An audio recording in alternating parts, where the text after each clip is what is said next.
Mikko Rauhala Kaukora projektimyynnistä. Mulla on tällä hetkellä täällä Eurassa tämmöisen logistiikkayrittäjän hallissa. Hallipinta-ala on 4500 neliöä.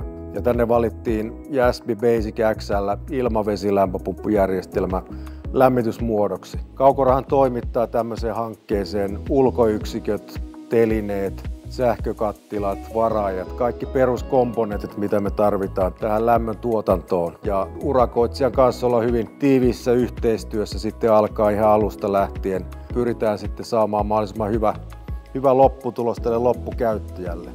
Kun laitteet on asennettu, niin Kaukora suorittaa tämmöisen laitteiden käynnistyksen, eli se tapahtuu tehtaan toimesta. Tää teknisessä tilassa on sähkökattila tässä mun vieressä ja sitten tuo takana on sitten lämmityksen puskurivaraaja, mikä sisältyy tähän toimitukseen. Ja sitten täällä reunassa näkyy sitten lämmön siirtimet ja pumppuryhmät. Ulkoyksiköt on tietysti ulkopuolella, niistä sitten erikseen. Mä olen Jani Feldberg Kaukoran projektisuunnitteluosastolta.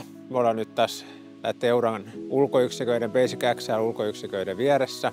Projektisuunnitteluosastoilla me ollaan meidän myynnin tukena. Autetaan näissä kohteissa katsomalla sopivat kytkentäkaaviot ja sähkökuvat ja soveltuvuus aina siihen kohteeseen vielä varmistetaan, että kaikki menee ok ja autetaan sitä asiakasta siellä asennusvaiheessa. Sekä kun kaikki on saatu asennettua, niin me tullaan aina sitten vielä meidän suunnitteluosasto ja tekninen tuki tulee käymään ja saatetaan nämä laitteet käyttöön.